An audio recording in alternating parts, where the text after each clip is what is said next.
Hello, hello, Scott. Welcome to the Mentally and Badass podcast. I'm so happy to have you today. Hey, I'm glad to be here. I'm really happy that you got me on the show. I notice that my listeners enjoy hearing about the topic of PTSD because it's not something that's talked about as much. And I know that you do have a podcast where you interview veterans, which is like super cool. And I'm sure that it probably like does really well because people want to hear from like other veterans and experiences, and also like any misunderstandings or debunking stuff because there's a lot of that out there. So this is why I love interviewing you guys so we can just learn more about it. So let's go ahead. I like to go deep into your past and such, but we're going to actually talk about your experience. Oh, you're in the Army National Guard, I see here. So Yes. can we talk about your experience during that time? Yeah, absolutely. So I joined the Army National Guard. This was post 9/11, Mhm. where there was a lot of people joining the military after 9/11, and actually during 9/11 I was in college, and I kind of wanted to drop out of college right away and just join the military. So I was like, I mean, I don't I don't like when things get messed with, and I'm like, I want to just go kick some ass and That makes go do sense. that kind of thing. But Yeah. but I also knew my personality and the type of person I was. I said, if I dropped out of school now, I'm not going back to school. And I was already partway through it. I was like, you know what, I'll just finish it. If there's still a fight, I'll join it then. Mhm.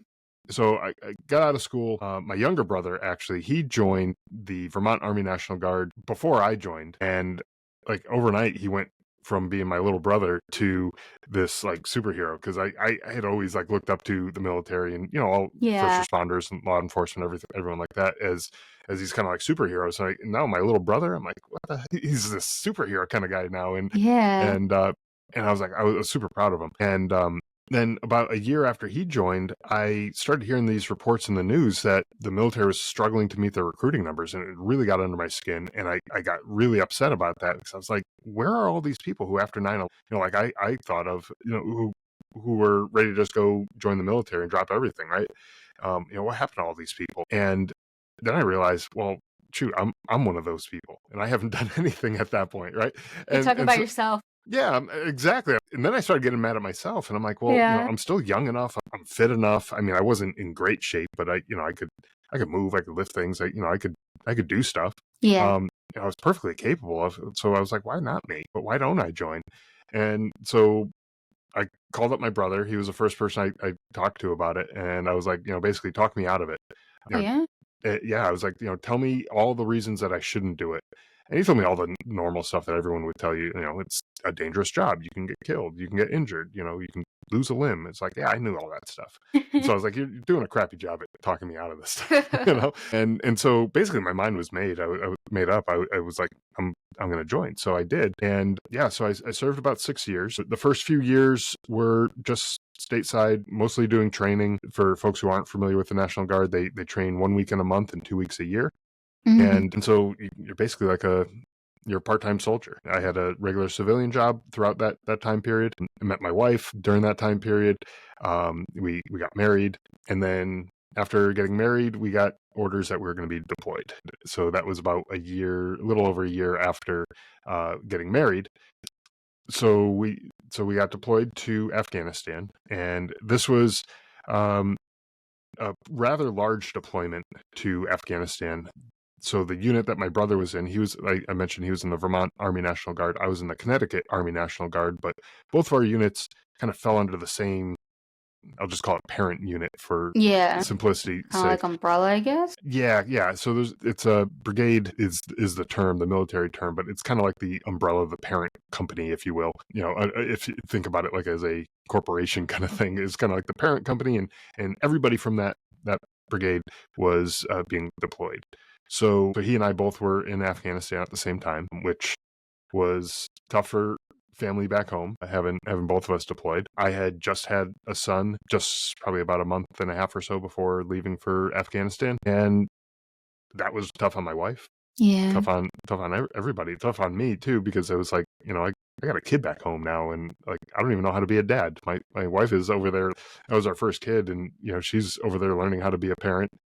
Mhm. I had no clue, and so I was like, Yeah. I'm gonna get back. I'm gonna be like playing catch up, and so Mhm. that was kind of uncomfortable, for as far as that goes. But I did realize I was getting more sleep than my wife was when I was away with the military, because the baby was keeping her up at night. So I was like, well, it's not all bad, But yeah, so that was kind of the National Guard, how we did things. Really didn't have much going on as far as a lot of times National Guard will be the ones who go to help out the communities in like a natural disaster, hurricanes or Oh, floods, okay. and things like that. They'll go and help with that kind of stuff. Our unit got called up a couple times, but just for a handful of guys to go. And we were in Connecticut, so we got a lot of snow and like snow removal Yeah. on buildings that were unstable and stuff like that. So they would do that kind of stuff. Occasionally, like a hurricane or whatever would come up the coast, but I mean, we really didn't have much of that going on that I was involved with, anyways.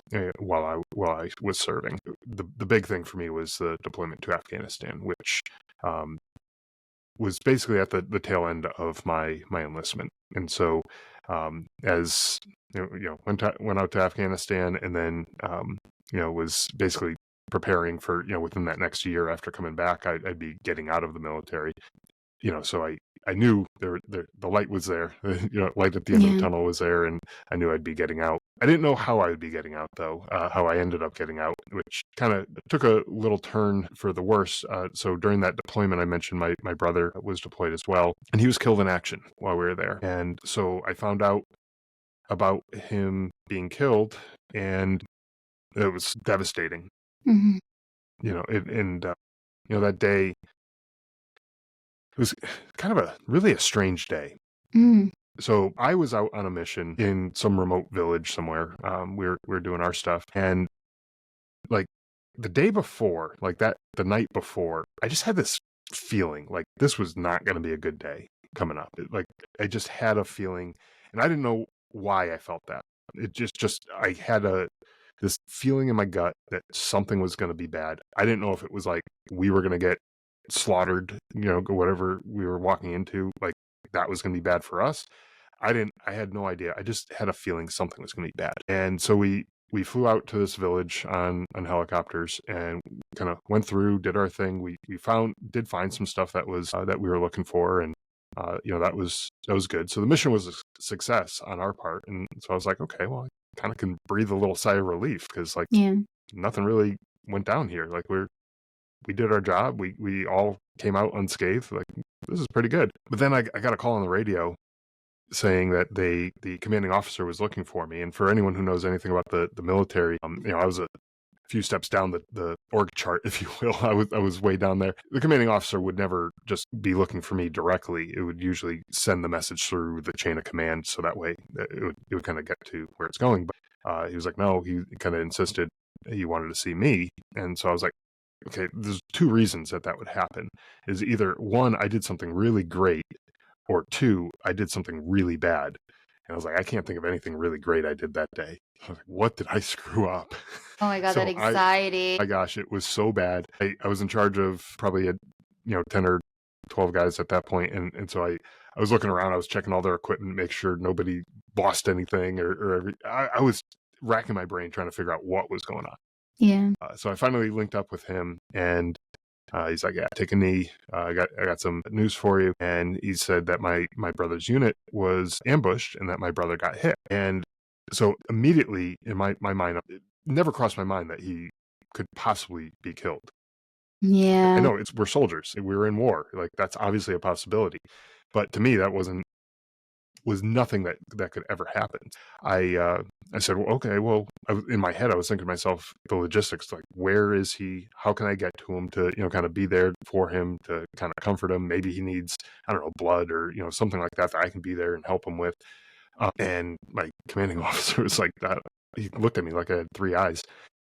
He's like, no, I don't think you understand. Like, he's been killed. And just immediately, like a lot of times you'll hear people like in a near death experience, like their life flashes before their eyes, like everything that happened before, from like when they're a kid all the way through, till Yeah. now. Well, I had the opposite of that. I had my life flash forward, and I Mm. just envisioned all the things that wouldn't include my brother going forward. All the holidays, all the family events, traveling. He was going to get married. He was engaged. He was going to get married about a year or so later. That wedding hall that he had already, I think he already booked it at that point. What event was taking place the day that he was supposed to get married there? And what was going on in that church that's now going to be empty the day that he was supposed to get married? All those things were running through my head of just, what's life now going to be like without him? I couldn't imagine that. And it made me sick. I just felt so awful with thinking of all those things that he's not going to be able to experience. I mean, he was only 25 years old, so think about how much more life Yeah, is what could have been ahead of him. And it's really young. yeah, he didn't have a chance to get married. He didn't have a chance to have kids of his own. And by the way, he was great with kids. He as a young guy, he went out of his way and took time out of his day to go coach a little league team with some of his friends. And he didn't have any kids of his own on the team. He didn't know anybody on the team, but he wanted to be a coach. He loved doing stuff with kids. He would have been a wonderful father. Yeah. And yeah, and all that stuff just can't happen now. And it was just such a terrible experience. But to make matters worse, which at that point you're thinking, like, how much worse could it get? At this I'm point, like, right? now I'm on the edge of my seat because I feel your pain right now, and I also just want to just mention, I'm just saying, thank you for like talking about this. I know it's really hard to talk and Yeah. like relive that.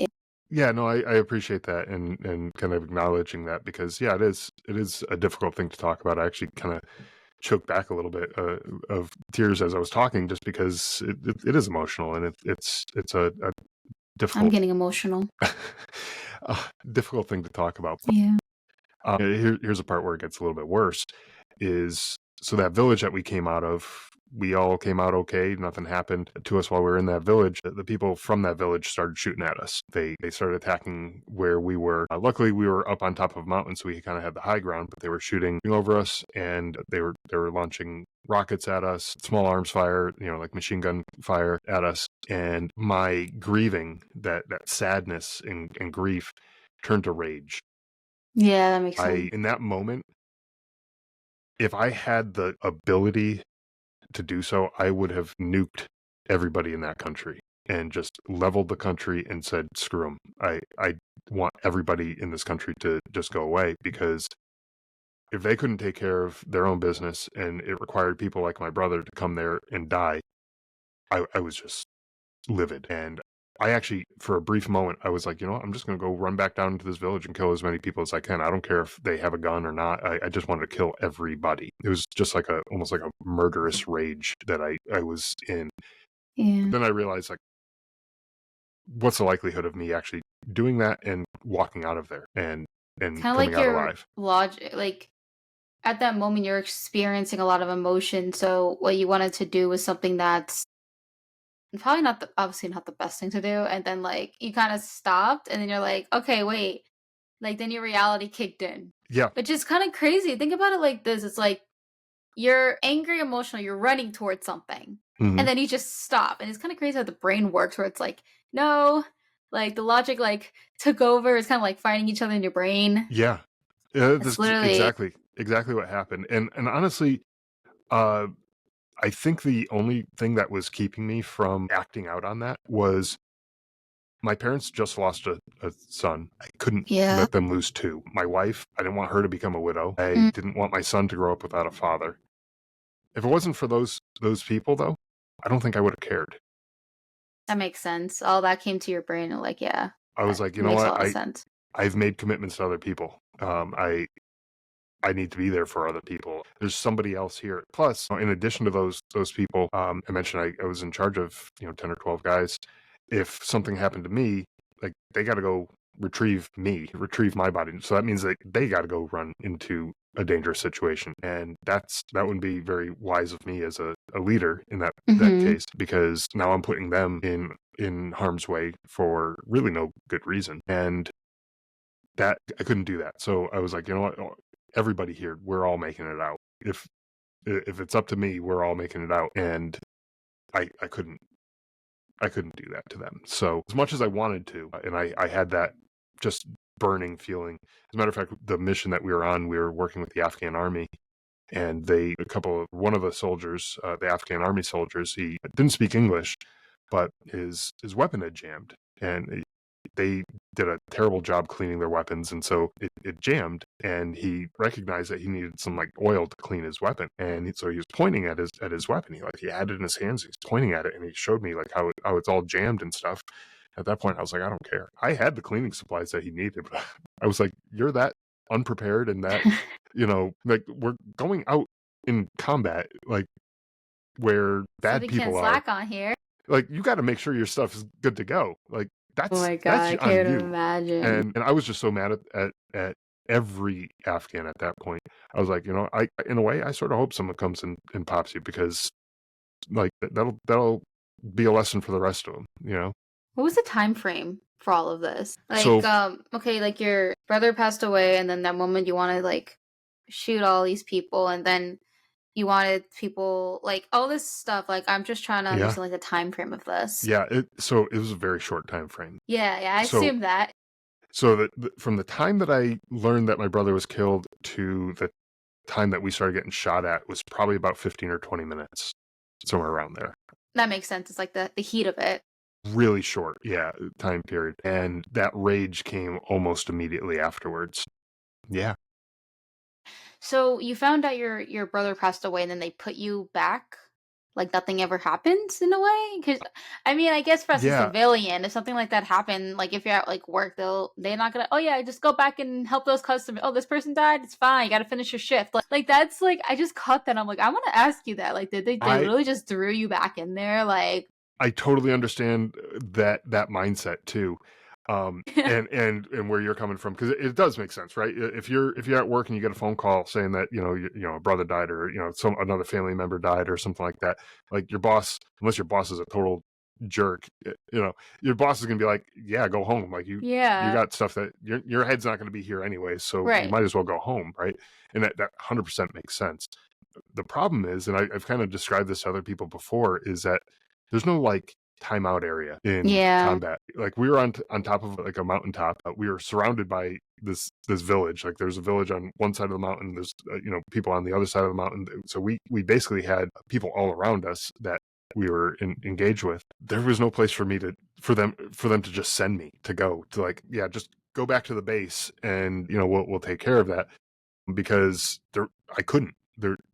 We got there by helicopter, so mm, we needed to wait for a helicopter to take me out, which, by the way, I didn't get to that part yet. They did get me out of there, but after the firefight that we were in was over, because the helicopters weren't that would take us out, the Black Hawk kind of more transportation helicopters, they weren't going to come flying in when rockets were flying and stuff like that, yeah, that makes sense. because especially if they're hovering over us to come land in the area where we are, and they get hit by a rocket or something like that, and the helicopter spins out of control, it could kill a ton of people. And so they weren't about to come in and land there. So I don't remember exactly how long it was after the firefight, but maybe an hour or so after they came and finally landed and took me and a couple other guys who were injured. Nobody was like seriously injured. It's more like they rolled an ankle, walking up the mountain or something like that, and they just needed some medical attention. And so took me and a few other guys out of that area, and that basically started my journey back home. And I got to like the main base, Bagram Air Base in Afghanistan. I met with some of the senior leadership that I had, and they told me that I could go with my brother, the transportation out of Afghanistan to Kuwait. But from Kuwait, I had to leave him there and continue my journey back home. And he would follow a couple days later. And that just irked me. That got under my skin. And I kind of lost some of my professional bearing, I guess, in that case, Yeah, because I was like, listen, there's a army, like some of the army values that is like, you don't leave a fallen soldier. And I was like, not only is it a fallen soldier, it's my brother. And yeah, I'm like, no, I'm not going to leave him. And they reassured me that somebody would always be with him. He wasn't going to be left alone, and that I'd be of more use to my family back home and giving them peace of mind that I'm okay, I'm home, I'm safe, than staying with my brother. And looking back on it, like, I kind of get it. I'm still a little irked about it. I kind of wish I was able to stay with my brother the entire way. But got to Kuwait, and they got me basically on the first flight home, which is like unheard of. They must have bumped somebody off that flight, and they had taken a later flight. But when you go through there, it's usually several days, if not like a week or so, before you can actually get a flight. It's just a real slow process of doing all that. But when I got home, I was only supposed to be home for about 2 weeks, and then they were going to send me right back. And so the National Guard is, for folks who are unfamiliar with it, so it's each state has their own National Guard, and the soldiers and airmen who are in the National Guard, their commander-in-chief is, just like the rest of the military, is the president of the United States, but also they have another commander-in-chief, which is the governor of whatever state they're in. And so the governor came to my brother's funeral and told me and my family that she was going to order that I stay home. She was going to cancel that whole 2 week thing, that I was supposed to go back and make sure that I stayed home, so that my family didn't have to worry about what was happening to me while I was there. Plus, my head probably wasn't in the right space anyways to be going back there. I was an infantryman.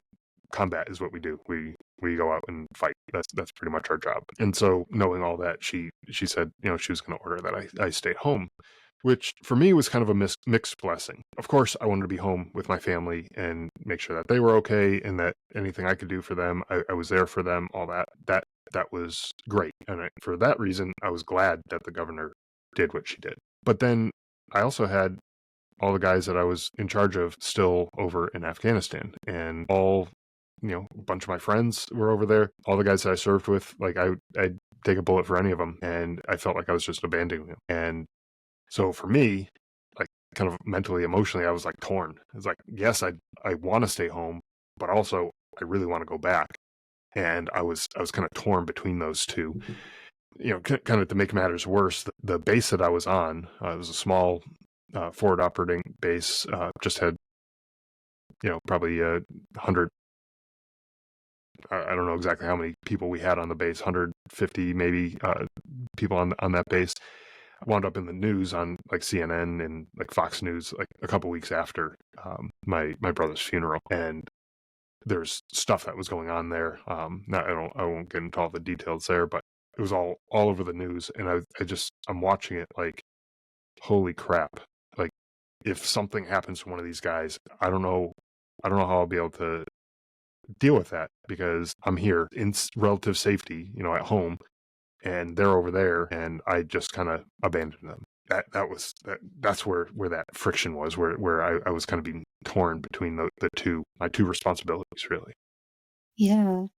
And like the crazy thing too is at the end of the day, even though it looks like you abandoned them, it's like you for with reason, like considering your situation. And so far, me listening to you and getting to know you, like you're such a caring person, which is amazing. And there was something else I wanted to bring up. I'm just trying to remember. Actually, yeah. So with everything going on and such, did you like go to therapy or anything like that? I can't even like imagine going through all of that and not going to a really dark place. Yeah, so I did end up going to a pretty dark place. I got home, and I didn't want to go to therapy. One of the things that I had to do when I got home was I had to leave my family to go do some processing back into the United States. Like, they had to do all sorts of paperwork, they had medical and mental health exams and all these things that they needed to do. And I was like, I don't want to be away from my family right now. Like, that's the last place I want to be. And so I I went through all these things in probably record time. They gave me 3 days to go through all of it, and I did it in a day. I didn't really care about any of that stuff. I was like, I just want to go home. I want to be with my family. I want to see my kid, who prior to that I only really saw in pictures that my wife would send me. And so I lied through my teeth when it came to the mental health stuff. I was like, oh no, yeah, I'm fine. Yeah, I'm sleep. Yeah, sure. 8 hours every That's night. very common. Yeah. Oh, drinking. Nope, not doing that at all. Don't worry about any of that. I lied about Yeah. everything in there. And in my head, I'm like, yeah, this sucks. it's a tough situation, but I'll get through it. I'll be fine, and I'll suck it up and I'll deal with it. And man, was I wrong, because the way I was dealing with it was I was just drinking. No, I wasn't sleeping. I wasn't sleeping at all. If I got 10 minutes of sleep a night, that would be like pretty good. So Wow. I'd end up like just drinking so much that I'd pass out, and that was basically my sleep. And the next morning, obviously, you wake up, you're hungover, and so then I'm drinking coffee and energy drinks and all this kind of stuff to kind of wake me up and make myself semi-functional. And that would be later and later in the day. I'd be drinking that stuff, and then I'd need to drink more and more to get myself to pass out and fall asleep again. And so like it was just this vicious cycle, and Yeah. it just wasn't working. And I hung on to that. You remember that anger, that rage that I had, where I kind of stopped grieving and I just flipped the switch to just angry. Yeah, you didn't really process the Nope. grieving. That's where I was gonna, because you're kind of already answering my question before I ask it. Is like, just for, of course, obviously it's a mental health podcast, and just like hearing that you went through all of this, and then when you had to go through all this assessments, you're like, yeah, I'm fine. I'll Mm-hmm. get through it. But what you went through, like, that's very traumatizing.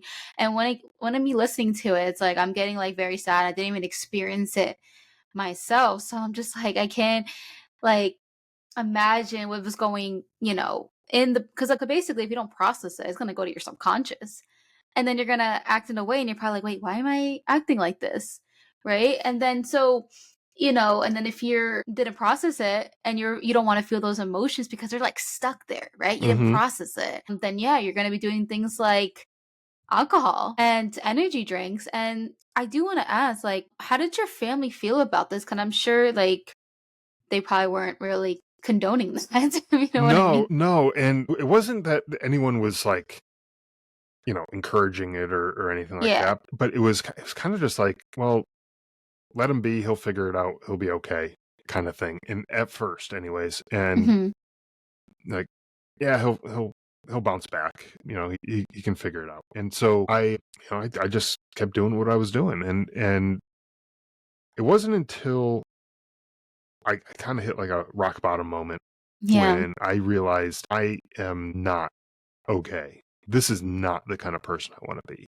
I mean, I was getting angry at the littlest of things. I mean, my Yeah. son at that time was barely a year old, maybe just about a year old, and I was yelling at him when like he's feeding and feeding him and stuff, and he'd like spill stuff on the floor. I just start flip out and start yelling, and I'd be angry at the littlest of things, like stupid Yeah. things. I'd just be so angry and screaming, and it wasn't like proportionate to the situation. Like, if you're walking across the street and I see you're about to get hit by a truck, I'm going to yell my head off to, try to Well, of get you course, yeah. to not get hit by a truck, right? Because that's a dangerous situation, and there's immediate danger, and I got to get your attention, right? Yeah. And so, yeah, I'm going to scream and I'm going to yell, right? But that was my default mode for the littlest of inconveniences, Mm. where it's like something spilled and I'm at that level. It's like a fight. It's fight or flight, and it's like yours is fight, which makes And sense considering your past. yeah, and all I wanted to do was just yell at every problem. And it, in a way, it was almost like therapeutic to me to just be able to yell. And I think that's why like it almost felt good that I'm trying to maintain control over everything. But the problem was there's just so many everythings to control. There's so many things in life to control. You can't be in charge of everything. Sometimes you just got to let things be. And I didn't get that. And there's this kind of the rock bottom moment for me was we had a dog, and my wife and my bedroom had white carpet, which in hindsight, stupid idea. Don't get white carpets. I was That's just that. like thought that in my head. I was thinking about a wine glass. Yep, all those kind of things. Yeah, in hindsight, that was a terrible decision. You shouldn't even As far as make white they carpet. shouldn't. It should be like, yeah, whatever. Okay, just Yeah. that's my. If you take nothing else away, no, just kidding. Imagine, oh, guys, the only thing you're gonna learn here is don't get a white Don't get a white carpet. carpet, right? So we had white carpet, and then there's a bathroom, right, like a master bathroom, right off there, and Yeah. all that's tile, like tile floors, right? And so our dog, well, she got sick, and she was in the bathroom, and she kind of like walked out of the bathroom and threw up on the carpet, the white carpet, inches away from the tile floor, which would be way easier to clean up, right? It's just towel, Yes. scoop it up, toss it, Yeah. and you're good. It's done, right? Now I'm thinking, okay, I gotta get a steam cleaner. The carpet's probably ruined. All these things were going through my head, and I just flipped out, and I'm yelling and screaming at this dog who's sick. And I'm like, and I had this moment. I was like, what the hell am I doing? I'm yelling at a Yeah. dog. First off, she doesn't understand a word that's coming out of my mouth. She's already sick. Me yelling is, I'm sorry that I'm laughing. I I just know, can't even imagine the poor it is, dog. in a way, it's kind of funny, thinking back at it. But in my head, I'm like, all I'm doing is making this dog feel worse. She knows she Yeah. screwed up, like, because I'm of my the way I'm acting and stuff, and it's not making anything better. Who cares? Like, it's a Yeah. carpet. It's not the end of the world. It'll either get cleaned or it Mhm. won't. And who cares? Let it go. Yeah.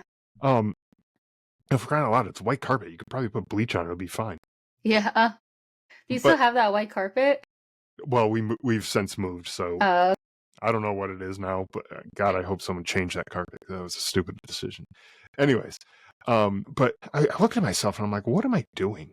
And I started thinking back to like all these other little minor inconveniences that I'm flipping out and yelling about. And I'm like, man, I am not the type of person I want to be. I don't want to be this kind of person to my son, be this kind of father. I don't want to be this kind of husband. I don't want to be this kind of coworker or neighbor or anything where I'm just angry all the time.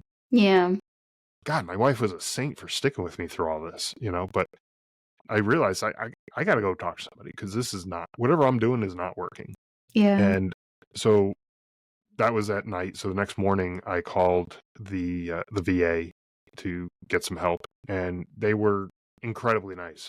I know the VA a lot of times gets a bad rap because they've had some issues, right? But the people I spoke with, they were incredibly awesome. They're like, yeah, okay, well, no problem. Well, we understand that you're having some issues, and we'll get you in to talk to somebody, as soon as we can. And they got me on the schedule. It was a couple days later. And the thing for me was when I picked up that phone to make that phone call, I didn't know what I was asking for. I didn't know what I was going to be getting into. I didn't know if I was going to, walk into the building and they're going to strap me in a straight jacket and lock me in a padded room until I figured it out or something. I had no idea what I was getting myself into, but I knew I needed something Yeah. because whatever I was doing wasn't working. Yeah. And for the listeners, they did not lock me in a padded room or straight jackets or anything like that. It was totally not that. It was They only do that if you're like gonna harm yourself. right. Yeah. And I wasn't, the thing was, I was verbally abusive, probably, like you could probably call it that, but I wasn't Mhm. physically abusive. Like I wasn't Mhm. hitting people. I wasn't, I, I would hit like a pillow or something because Mhm. I've done that. I wanted to punch something that I knew I'm not punching people. Like that's not okay. You can't do that. Yeah.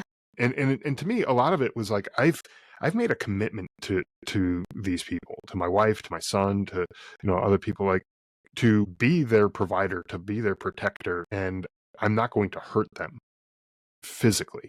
I didn't realize that you could also hurt somebody mentally, and what I was doing was damaging them mentally. And so I was like, I'm going to do whatever it takes to change whatever's going on with me because this ain't working. And I got to be able to protect them from me right now because I am not in an okay place.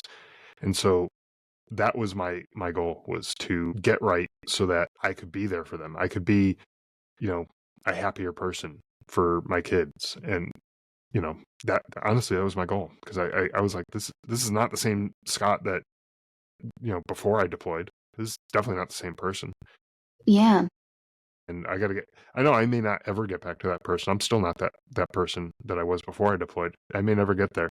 But I'm going to try to work my way back, and try to figure out how to be more like that person, is in terms of being happy, not being an asshole. Yeah. Yeah, pretty much. And I mean, it's obvious it stemmed from PTSD. The other Mm-hmm. guy that I interviewed, he pretty much kind of said the same thing, that he was like snapping at his wife and Mm-hmm. kids, and that all like manifests to like not having emotional regulation, and that's a pretty hot topic right now in like the whole mental health niche. And we've all from my knowledge, I feel like pretty much everybody has experienced that, because the previous generations, this was not spoken about. This was not Right. talked about. And when I asked you about like the whole alcohol thing and like how your family reacted, and then they just said, "Oh, he'll get through it," and they just say time heals, and they'll say things like that.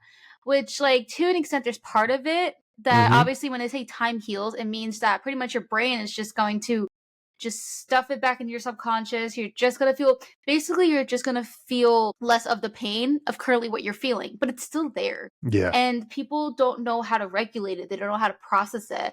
And and it comes out showing up in like dreams, showing up in feelings. Like, it doesn't necessarily have to be like, you know how they put in like the movies that you see all these visions and such. Like, it, a lot of people, that's kind of like another misconception of PTSD, is that that's what people think what it is. And in reality, it can be just the way you react to things, the way like you feel inside, you feel that anger, and you're like, I don't know how to regulate this. All I know is to scream. That's the only thing you know how to do. And it makes sense coming from the past, is like you're fighting, and that's like when something bad happens to you, then your mind goes to, okay, fight. And that's when it made sense, it was appropriate. But then you kind of go back, you go back to civilian life, and it doesn't translate the same way. But I think that's fantastic that you realize, wait, what am I doing? This is not appropriate. This is not what I should be doing. Like, I care about my family, I care about my kids. Your reality, you're not an asshole. You just had a lot of shit happen to you. Sure. Like, you're not a bad person. And there are people out, I mean, at the end of the day, like, I mean, it's very complicated, of course, but every person that acts like an asshole or does things like that, there's always something that happened to them. People aren't born assholes. Right. They Right. aren't. You're born as a clean slate, and then it's like whatever happens to you, it kind of like manifests and Mm-hmm. and such, and it's very, very complicated. But there's some people that realize, okay, this is not good. I'm gonna go a route where I need to heal. And then there's some people who are like, hey, I'm just gonna be an asshole for the Yeah. rest of Right. my life. I'm gonna make it worse. I'm gonna be a miserable person. Like, I don't need therapy. And like the first step to healing is realizing you have a problem. That's right. That's the first step. And it's like, your brain, from what it sounds like, your brain is awesome. I know how weird that just sounded, but your brain is in the right place when it comes to not hitting a certain level of intensity. So that time when you're like, I want to just shoot everybody, it's like it Mm-hmm. stopped you right there. Yeah. Because that would have been a nightmare.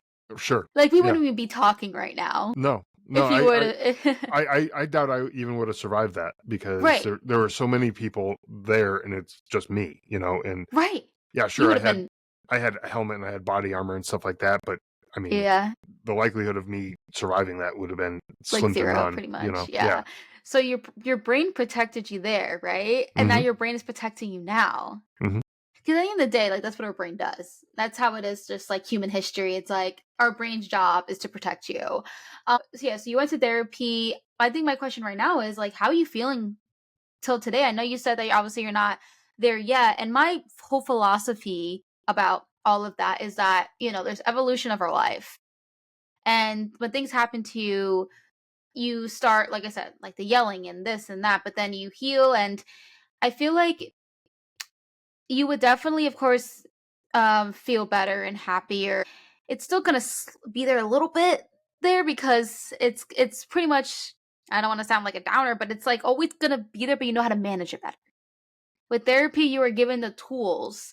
So yeah, you're given this, but you're not given the tools. So it's you may never go like fully back to the exact person, but you're gonna definitely be a better person of what you were currently acting with the whole yelling thing, which takes, obviously full courage and the purpose of this podcast. So yeah, I want to talk more about, you know, what is your day like? Are you in therapy right now? Like, what are you doing? Yeah, so I just, kind of full disclosure, I had been in therapy for the last couple of years. So let me back up for a second. So the when I started going to therapy, I was in therapy for probably about close to 2 years, and that really helped with the anger issues. I wasn't yelling as much. I wasn't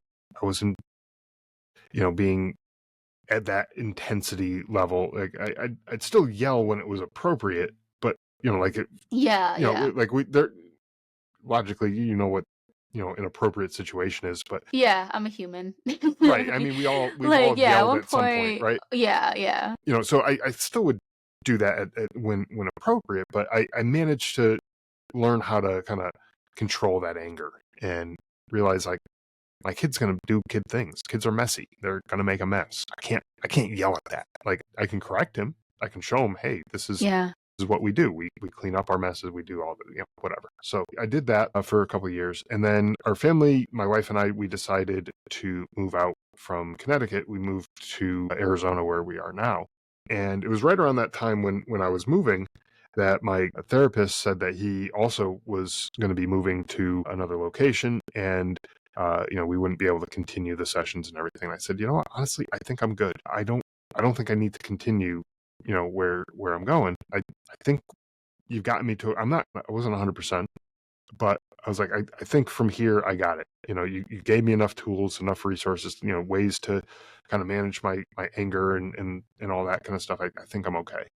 And I was for a couple of years, I think, after all that, I was okay. And then I started noticing some of the anger coming back, and I started slipping back into being that Old asshole again. habits. Yeah. Yeah. And I noticed I started drinking more. And it's not like I've ever completely quit drinking 100%. It was just, that was a coping mechanism that I was using. It wasn't like I needed it or anything. Like I don't need to drink.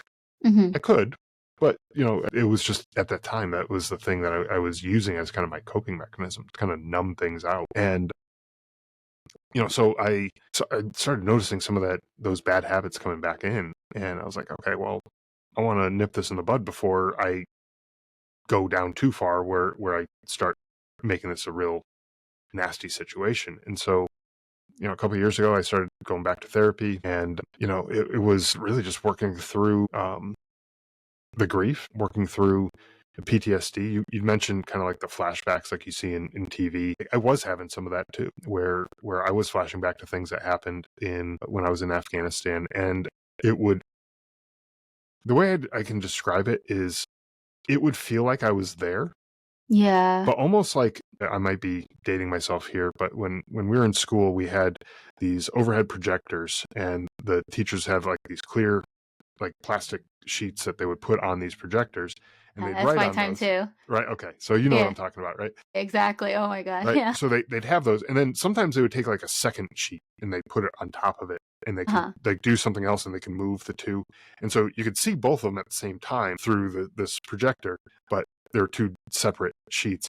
That's kind of the way I would feel. Like, I knew everything in reality. Like, if I was sitting in my living room, for example, I knew that there was a couch, I knew there was television, I knew all the things that were in my living room, any people even who were in there. I was aware of those things, but I also felt like it's kind of superimposed on top of that was Afghanistan and the things that I was seeing. It was kind of like I was seeing both at the same time. It's like a lens, what they Yeah. say. Yeah, You're looking through exactly. your lens. You have your own unique lens, but you're Exactly. saying, like, with the whole visual flashbacks. I just want to clarify what I was saying. I know it's like part of it, Yeah. but people just think it's all of it. No, And it's like not. Yeah. I've had some of those moments as well. Mine's more like medical, Mhm. but and also other stuff too. But I mostly medical. I'll get like the flash. It's horrible. One day I'll be like just making coffee, and then I'll be like, Yep. Yeah, and for me, it's like there's really no rhyme or reason to why it just kind of pops up. It's brain's not like crazy. I'm watching a war movie or something, and all of a sudden I'm like, well, shoot, that reminded me of this time. When I was in, Yeah. Oh my I could just God. be sitting there talking with, family or something like that, and then like something will kind of trigger in me, and all of a sudden, not only do I see, like, visually do I see things, but I feel things too. Like, Yeah. I feel the weight of the body armor that I was wearing. I feel the rifle in my hands. I feel, all of that stuff. I can feel it, Hmm. and it's such a bizarre thing. And so I went back to therapy, and I was like, there's other stuff that is unresolved, and I think, what the VA helped me with in the initial stage, it was kind of like firefighting. Like, we got these fires going, burning up all over the place. We got to go put these fires out, and then we can go figure out what the cause of these fires were. Hmm. And when I went into therapy again, I just kind of trusted the process, and I was like, you know what, this is what I need. I'm just gonna go do it.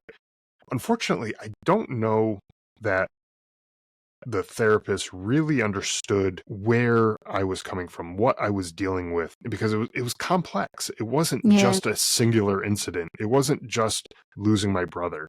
It wasn't just, you know, being in combat. There was a lot of things that were going on, and it made it hard for me anyways to kind of, it's like if you ever seen people who have like those plates that are spinning, and all Mm, these plates are spinning all at once, and they got to run over to this plate and make sure that keeps going, and run over to that me plate, on a daily. and they're going all over the place, right?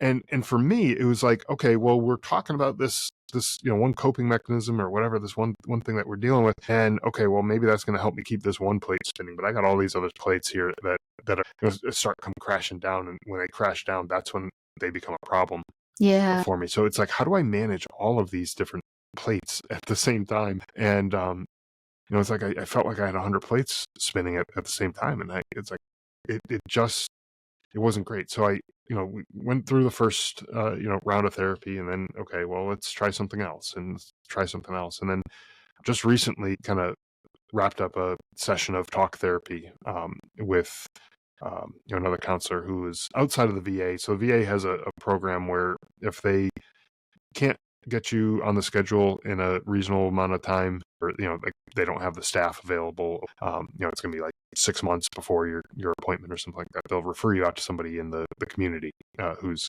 kind of That makes nearby. sense.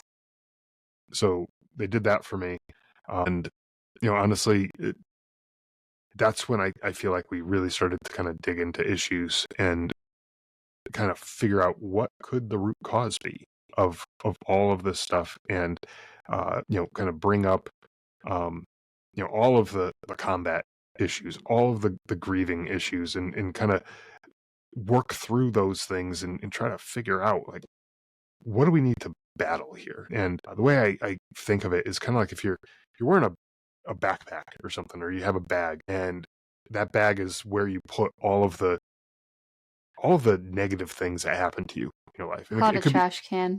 yeah, there you go. It's a trash can. That's Yes. what I say. I'm like, your subconscious is like, well, I mean, your subconscious is not necessarily like a bad thing, but it's kind of It like all collects this the trauma is trash. trash. It's like you Yeah. want to clean it out. Right. So Right. Yeah. the way I think of it is, okay, let's use a trash can as an example. So that first thing that happened, that was that negative impact, that's now sitting at the bottom of the trash can. And then you pile something else on top of that, and something else, and something else, and something else. And eventually that trash can is going to start overflowing. You gotta Hmm. take that trash out, right? But unlike a trash can where you could just dump it out and, you know, put it out outside to the trash, and it goes in the garbage truck and goes away to, you know, the landfill or whatever, you sort of need to deal with that first thing that went in first. You kind of have to unpack all of that stuff, and so that then you can start, okay, well, that first thing affected this next thing, and that next thing is now affecting that next thing, and so you got to kind of go dig back and identify what that first thing was. And so you know, it's, instead of just, oh, we'll pick this nice and easy one off the top of the pile, Yeah. Surface level therapy. I hate and that. that's what I felt like I was don't what was like it. happening in the you know, a lot of the therapy that I was going through. And Yeah. so kind of digging back and figuring out, like, how does the one thing affect the next and the next and the next? Because, you know, the way I think of it is we are a sum of all of our life experiences, good and bad.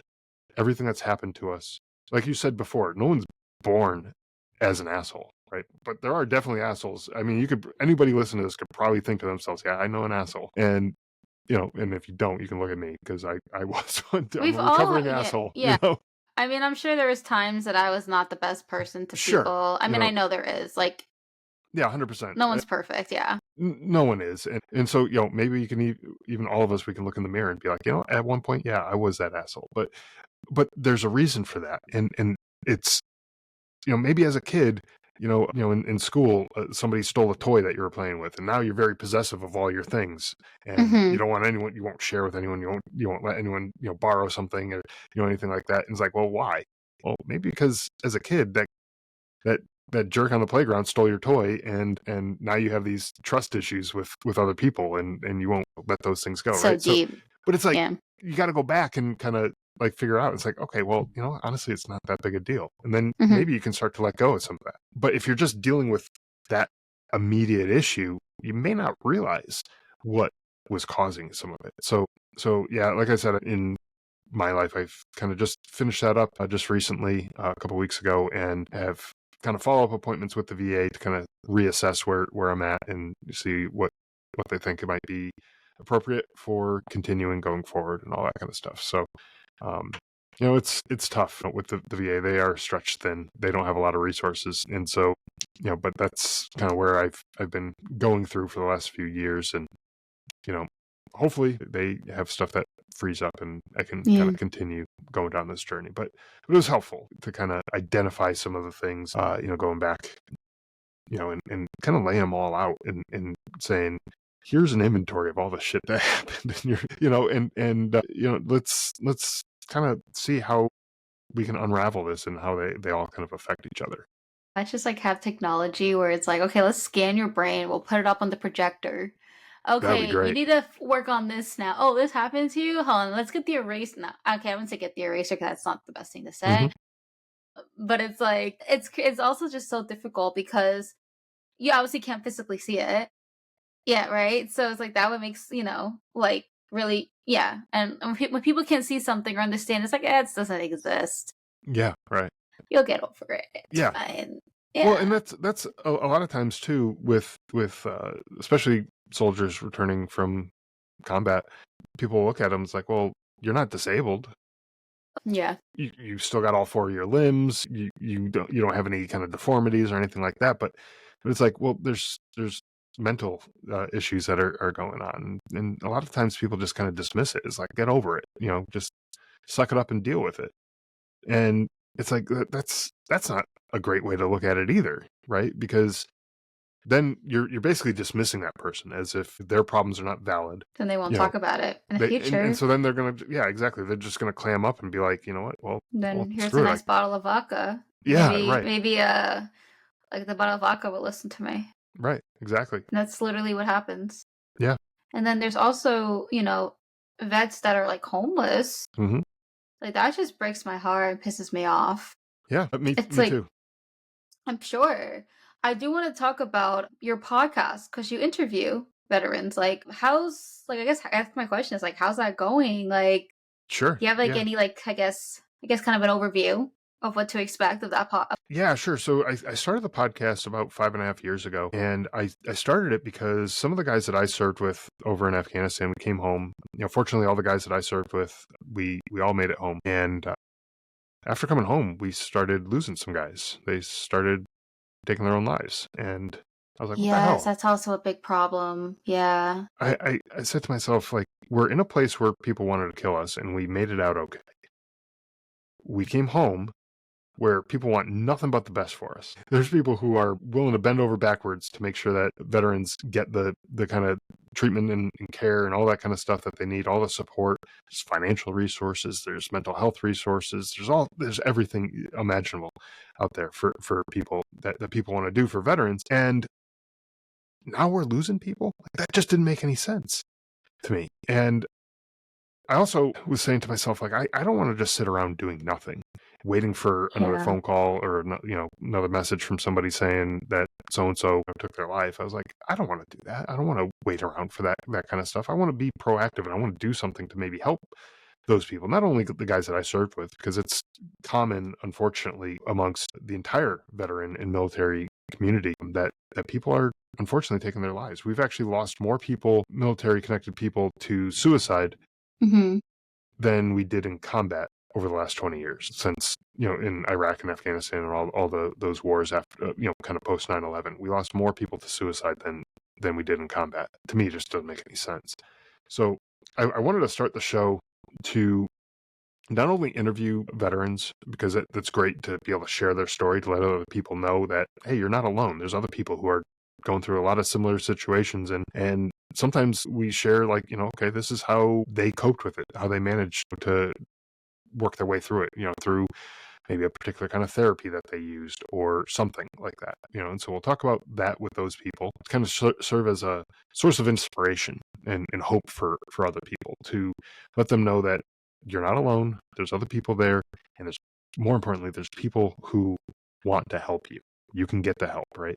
And then we also talk to other folks who are from organizations, maybe it's a nonprofit or something like that, that provide services to veterans. It could be anything from, mental health support, financial resources, career, educational resources. We talk about all sorts of things because you never know what somebody's going through and what they might Mhm. need, what they're dealing with, what kind of issues that they're having. And, I want to make it so that they can find these obscure resources. I mean, we all know about the VA because it's kind of a common thing everybody talks about, but it may not be the right fit for everybody, and there's all sorts of different therapies out there. There's, you know, uh, like surfing or equestrian therapy, or I was talking to somebody else about some kind of like dirt bike racing or something like that for kind of therapy. There's all sorts I of heard the things out surfing there. thing. I've heard of that. Yeah.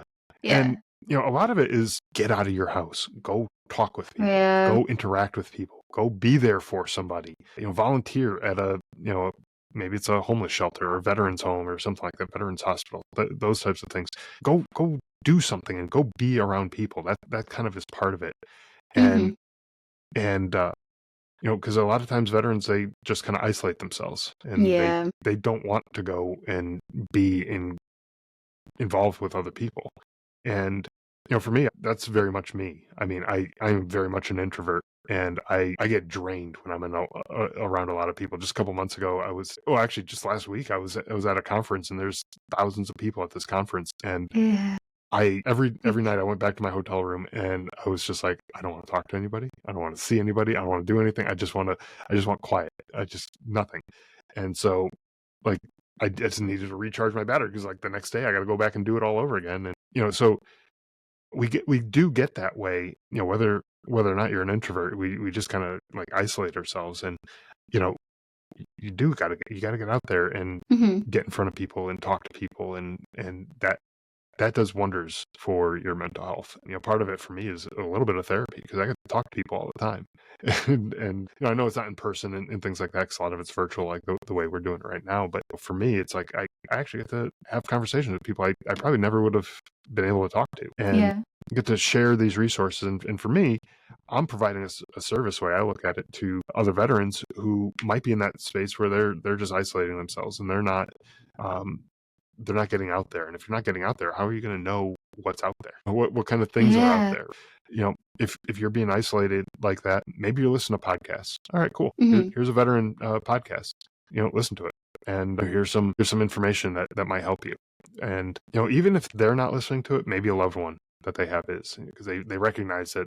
Oh well, our my husband or my son or my wife or somebody, they're drinking too much, or they're having this problem or that problem or whatever, marriage problems or whatever, and they listen to the podcast and they might be like, hey, here's this resource, that might be of a benefit to you. And so I've been doing it for, like I said, about 5.5 years, and I think I'm at like episode 460 something or like that at this point. It's crazy for me to think, like, I didn't think it was going to go more than, half a dozen, maybe 10 episodes or so. That's all I thought I was going to do. And thinking back all these years now, how many I've done, how far it's come, to me is just amazing. But I get messages from people every once in a while. It's not all the time, but every once in a while somebody will reach out and they're like, look, that episode you just had out, last week, I really needed to hear that. It kind of was in a dark place, and I needed to hear the message that you had. And so, um, I don't know, how many people we may have helped, but as far as I'm concerned, if it one person is still here today because of something that I put out, then all the time and effort and money and everything that I've put into it is totally worth it. And Mhm. that's that for me is the goal. Is I want to keep as many people here as possible. Nobody needs to check out early. There's a lot of life left to live, Mhm. and that's the message that we just have to keep reminding ourselves of. That there are people here who actually care, Yeah. who want to help you, who want to see you get better, want to give you the support and resources and all the things that you need, because people actually give a damn. And Yeah. sometimes people just don't feel it. And so I want to keep spreading that message and letting people know. And that's what the podcast has been doing. And I'm going to continue doing that, over the, for as long as I need to, until something better maybe comes along and I can, continue helping people that way. But, for now, that's what you can kind of look forward to when you listen to the show. I don't expect anyone to go back and listen to all 400 and however many episodes, because that'd be crazy. That's a true fan right there. I know. I actually did the math. I went through and kind of calculated, how many hours you'd have to listen to it. It'd be like 350 hours if you want to listen to the whole series of podcasts. And by the time you listen to all that, there'd be a whole series of more episodes. So it's like you'd probably never end up listening to all of it. But what I've done on my website is, the website is driveonpodcast.com. I've broken up the episodes into categories based on things that you might be interested in. So, you need mental health support, there's categories for that. You need, relationship support. Okay, there's categories for that. There's, even spiritual, religious kind of stuff. There's episodes on that. I mean, I don't shy away from hardly anything. The only thing we don't talk about on the show are things that might get people in trouble. So I'm not going to go promoting things like, illegal drugs or things like that. Even if I have shown that they could be helpful, I don't want people ended up in jail because they heard something that some dumbass podcaster decided to put out there. So stuff like that, I don't put out there, but just about everything else goes. So we talk about religion, we talk about money, we talk about relationships, we talk about, different coping strategies, ways that you can, deal with things. We get into the weeds on some of the tough topics. Yeah. I've interviewed people who have lost people to suicide and how it affects them. And I think that's kind of important too, because sometimes you don't think about that when you're in that dark place and you're like, this is my only solution here. You don't think about how is that going to affect those people that you care about, and the people are being left behind. They're not going to be better off. Trust me, they're not going to be better off that way. Their emotional brain took over. Yeah, exactly. And so, trying to instill some of that logical brain, and Yes. trying to help them through some of these issues, so that way they can live to see another day. Maybe that day's gonna be a tough day. Maybe it's not, I'm not saying it's gonna be an easy day. We're not guaranteed easy days, but we can work on getting them better. Maybe today sucks. Tomorrow might be a little bit better. And then the next day a little bit better than that. And we can work on that. Yeah, and the podcast is an amazing tool because I believe that if you feed your logical brain, it would then take over your emotional, which is why something like I constantly keep up with, with mental health, not just because I obviously just stay up to date with everything that I do, but also just for myself. Like the recent book I read was What Happened to You, and it talks about PTSD. PTSD. And it's just saying, instead of saying what's wrong with me, because I'm sure there's a moment where you're like, what's wrong with me? It's what happened to you. And it talks a lot about childhood. So that's like super important. That's where it's like, don't do surface level, go deep in. And I've had therapists where they just want to go surface level. And I'm just like, this is not, like I'll tell them what's like going on in my life, right? Yeah. Or I'm so pissed and I'm acting like this. Like, why do I feel lonely? Why do I feel like this? And it's like, oh, you can write in your journal, or sure, like, right. I mean, it's like the stuff they're saying is not wrong, but it's like, no, that's all just Band-Aid stuff. That's all just like, yeah, I know I can eat better and exercise and right. and bring the what right. And then it's like, I've had this one therapist actually just recently cut her off. Because I just, every time I would try to get deeper and go more into my childhood, she kind of saw it as in like, let's focus more on your future, not your past. She kind of had that mindset. And like, it's a generational thing because I had therapists before her and she was fantastic. I would still have her now, but it was an insurance problem. So, God, I just hate when that happens. Yeah, so this woman that I used to have, she's not that much older than me. So we're like same generation. So she was big about talking about childhood trauma and going deep into it. And it was so It was amazing. It was great. And freaking insurance. Insurance is ruining my life. Do we need to unpack the insurance issue now? Do we need to like go Oh into my that? God. I honestly, I should just have a whole episode. I do one solo episode a month just to variety. And like beginning of this year, half of the month, and I can go on and on, but I know like we're kind of getting like 1 hour and 12 minutes. But you know how many breakdowns I've had? You know how much I'm still paying back certain bills? It's like, My gosh. Yeah. My wife and I are dealing with that with all sorts of stuff. And yeah, we can, we're all mad. We're all mad. We can come back and do a whole nother episode on insurance if you want. But that'd be cool. It's Talk about health insurance. I feel like that'd be. So, but I do want to get to like, of course, everything that you do. So, can you like briefly talk about your book, like just to throw it in there? Yeah. So my book is Surviving Son, and it talks about a lot of the stuff that we talk about here today. It talks about all that, pretty much all that stuff, but goes into more detail and goes into background. Who was I as a kid growing up, and how did I get to where I was? Joining the military and going through all this. It goes into all the details and talks about my brother when he was killed. It goes into the nitty gritty of it, and it's honestly it's a roller coaster. There are some funny stories in there. You'll be laughing your ass off, and then a few pages later, you're gonna be bawling your eyes out because it's just a roller coaster. It's got a lot of ups and downs, but I think the reason why I wrote it, I mean, not only did I write it, as something that will outlive me, obviously my brother, I wanted to have something for my kids, so that they can look at, but I wanted folks, just regular people outside of my family to kind of have the perspective of one soldier. What was it like to be in combat? What was it like to lose a close person close to you? And what effect did that have? And partially, I wanted to do that because I'm not like an anti-war person or anything like that. Like I'm totally pro-war in the right circumstances, but I want to make sure that they're the right circumstances. Yeah. I don't want people to be like, yeah, let's just go send more people off to war, not really thinking about who are these they're actual people. Yeah. They actually are going to come home in actual body bags, and they're actually not going to be the same as when they left. And they're going to be, potentially your sons and daughters and people that your neighbors, people you care about. And yeah, sure, go to war if there's something worth fighting for. Make damn sure it's worth fighting for. And if you're going to do it to win. Don't just do it half-assed. Yeah. And so like I want people to read this to understand the kind of the human side of war and what it does to families, when people don't come home, because that is a reality. Yeah.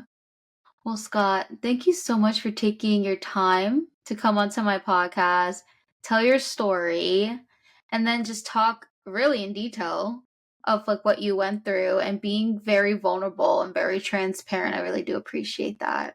Absolutely. And I appreciate you giving me the opportunity to come on, share my story about the podcast, again, Drive On Podcast, and my book, Surviving Son. And I'm glad for this opportunity. Thank you very much. Yeah, of course. And for everyone who's listening, hope you guys have a good rest of your day and stay tuned for the next episode.